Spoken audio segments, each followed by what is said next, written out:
Writing is a hobby or job that brings joy to many. It's used as a means of escapism, a way to unleash one's imagination, or to bring a message to any and all people who read it. We understand that books, even books that tell truly terrifying tales, are meant purely as an exercise of the imagination, and we often admire those who pen them. But that isn't to say that writers with sinister secrets don't exist within our world. In today's episode of Cold Case Detective, we'll be taking a look at 3 writers who turned into killers.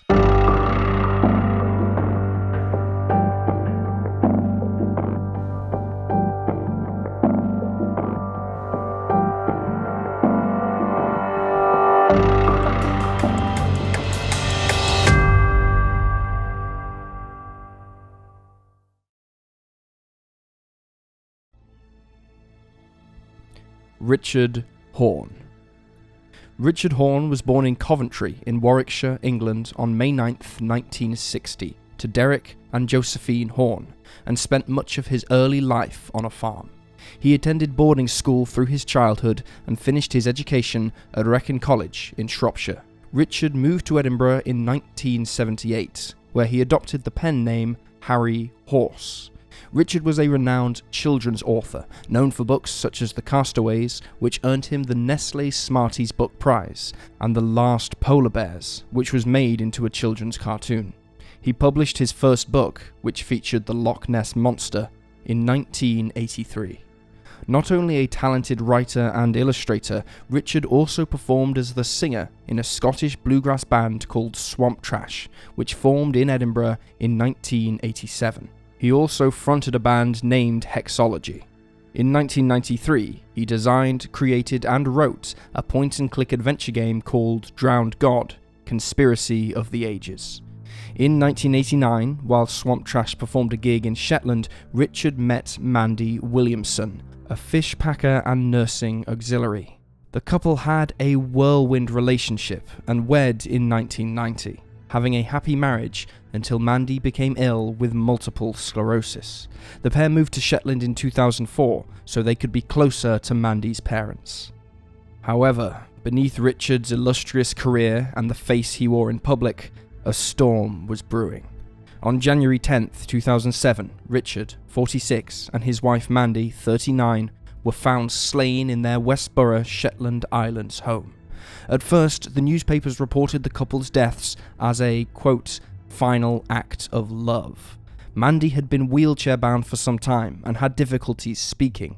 Islanders and mainstream media assumed that Richard and his wife had entered into a suicide pact.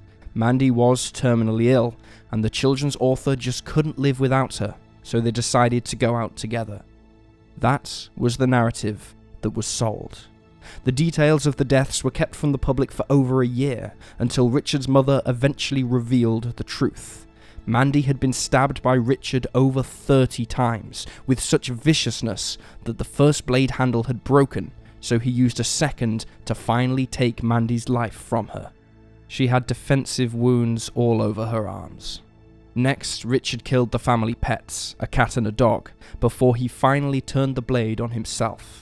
He stabbed himself 47 times, collapsing on the bed next to his wife and bleeding out. Earlier that day, friends of the couple had visited them. Reportedly, Richard was in a, quote, demented state, saying, quote, "It's a wonderful night for a killing." Mandy, frightened by her husband's words and manner, didn't want their friends to leave, but they did, for unknown reasons.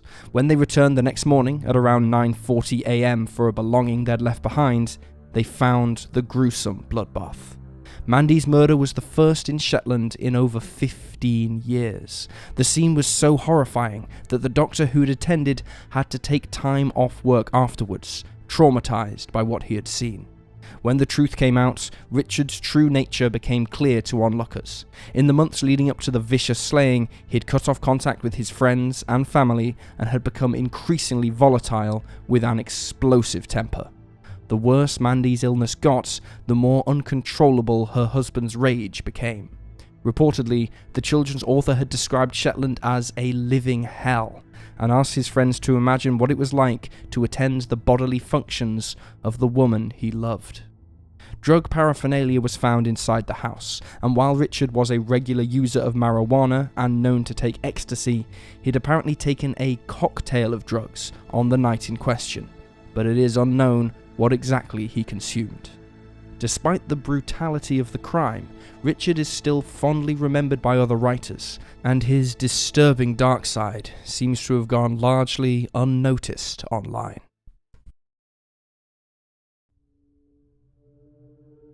Richard Klinkhammer. Richard Klinkhammer, born on March 15, 1937 in the Netherlands, did not have the most pleasant of upbringings. As a young child, his mother engaged in an affair with an SS officer, and during the war, she was sexually assaulted by another German soldier. Upon her return to Holland, she had her head shaved by vigilante locals during an ugly carnival, and had to resort to sex work to make ends meet. As a young man, Richard enlisted and fought as a part of the French Foreign Legion, and as an author, he began to use his real-life experiences in war and petty crime to write his books. He particularly drew on his military experience when writing his first book, Obedient as a Dog, in which he told the reader that the first thing one is taught in the French Foreign Legion is to kill, and the second is how to dispose of a body. Richard's writing career neither failed nor made him a huge success. He was not well known in his home country. By the time Richard met Hanny Godfrey, he had been divorced once already. Hanny was a pediatric nurse and was blindly infatuated with her new partner, who was 10 years her senior. Reportedly, Hanny had her own tragic past. At 9 years old, in July of 1957, she had found her mother's deceased body. Maria, 46, had been executed by Hanny's father, who had thrown her downstairs before bludgeoning her with a hammer.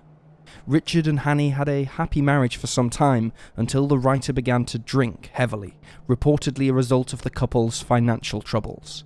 Upon drinking heavily, Richard would physically abuse his wife. When this occurred, Hanny would flee to her friends for safety, but unfortunately, she always returned to her husband again. It was 1991 when Hanny went missing from the couple's home in Hongeridge Wolf, and when he reported his wife missing, Richard told authorities that he had found her bike at a nearby train station.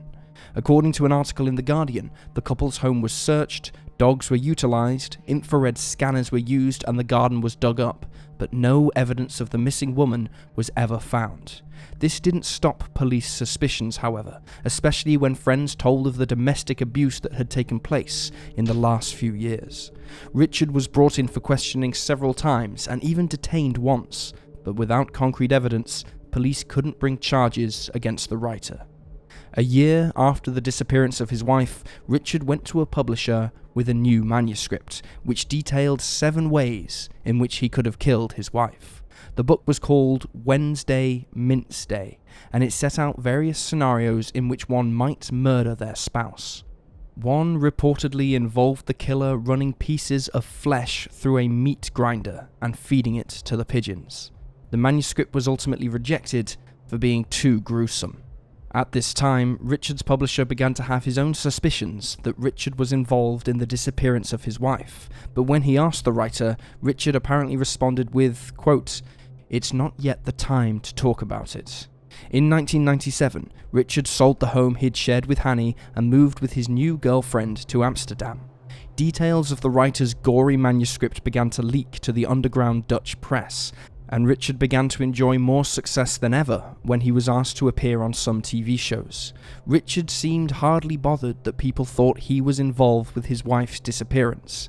In fact, he seemed to enjoy it, often answering accusations with cryptic remarks and dark jokes. Then, 3 years later, in 2000, the new occupants of the house decided to get rid of the shed in the garden. Workers who were renovating there found a human skull and skeletal remains beneath the concrete floor in the garden shed. It was the evidence that the Dutch authorities had been waiting for nearly a decade. Dental records confirmed that the remains belonged to Hanny. On February 3rd, 2000, age 62, Richard was finally arrested for the execution of his 43-year-old wife. He hadn't reported her missing for 6 days after he'd taken her life, and told authorities that he had beaten her to death during an argument on January 31st, 1991. Afterwards, he dug a hole in the shed, dumped her body, and filled the hole with concrete. He reportedly used compost to disguise the rotting smell. While the general gist of what happened that day seems to be the same across all accounts, none of them agree on what weapon was used. Some articles state that it was a wooden bat or a handle of something, whilst others have mentioned that a crowbar or wrench was used. Regardless of what weapon was utilised, the outcome was the same. A 43-year-old woman had her life stolen by her angry, abusive husband. It's not an uncommon story, but it's one that's tragic all the same. In 2001, Richard was sentenced to just 7 years in prison. Even more disturbingly is that he was released from prison in 2003 for good behaviour. In 2007, his controversial manuscript was finally published. Even eerier yet, it seemed to bring with it a cult-like fandom, with fans of Richard creating projects on him and visiting him to get photographs, while his neighbours still considered him a, quote, good man, despite the atrocities he committed. Richard took his own life in 2016, aged 72.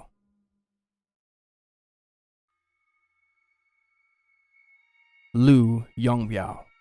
On November 29, 1995, 2 men checked into a house in Huzhou, a city in the northern Zhejiang province of China. The pair had hatched a plan to rob the other guests in the retreat. However, their plans were foiled when a guest caught the 2 stealing.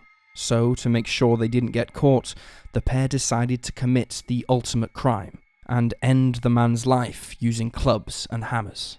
However, the brutality didn't stop there. To make sure they'd covered their tracks, they proceeded to take out the guest house's owners, an elderly couple, and their 13-year-old grandson. The crime scene was carnage. What was worse for the Chinese authorities was that there was no CCTV installed at the guest house, and there was no formal guest book, meaning that law enforcement had nothing to go on. As a result, the 2 perpetrators escaped justice for over 2 decades. Meanwhile, a man named Liu Yongbiao became a prominent Chinese crime writer to moderate success, penning several novels in the 2000s, including his most well-known, named The Guilty Secret. In the preface to this book, he discusses the idea of writing a story about an author who gets away with committing a series of murders. He also had plans to write another book with a female protagonist called The Beautiful Woman Who Killed. He had hopes that this novel would be adopted for the big screen, and had previously had one book, a work of historical fiction, turned into a 50-episode TV series. The books themselves had won him several awards. Little did anyone know that Liu was basing these books on his own experience with several homicides.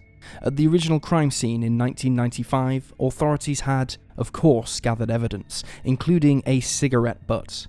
At the time, the DNA did not match anyone in any kind of law enforcement database, but the DNA was kept on file.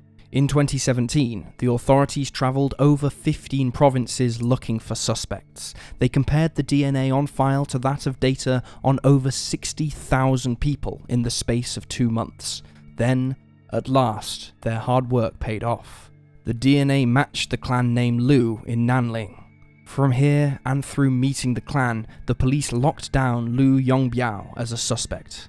On August 8, 2017, 2 undercover policemen arrived at Liu's door, posing as researchers who were looking into his family tree. When they asked him for a DNA sample, he agreed. Later, Liu said he suspected the pair were cops, but felt like his time was coming to an end and he was tired of living with the guilt and the images in his head. A few days later, on August 11th, Liu Yongbiao was arrested, age 53. He had sent his wife and daughter away so they wouldn't witness him being placed in handcuffs, and had contacted his accomplice Wang Muming to tell him that the pair should face their fate. He left a letter for his wife, admitting to his crimes and telling her of his mental torment over the years. In later statements, Liu admitted that the criminals had slain the guesthouse lodger because, quote, he looked wealthy, but all they found on him was a watch, a ring, and the equivalent of little over $1 in cash. He also told how the bloody scenes and gruesome details had haunted him and were, quote, worse than dying, and stated that the executions had been so inhumane that he should, quote, die 100 times for committing them. Liu and Wang were found guilty of robbery and homicide in the first degree, and were sentenced to death on July 30th, 2018. Despite Liu's successful literary career, it seems unlikely that any of his remaining unpublished manuscripts will ever see the light of day. And there you have the facts. Please leave a comment down below with your own theories and speculations, and remember to like this video and subscribe to support the channel. If you're still hungry for true crime content, you can also check out the Cold Case Detective podcast by following the link below. Thank you for watching. Stay alert, stay safe, and I'll see you next time.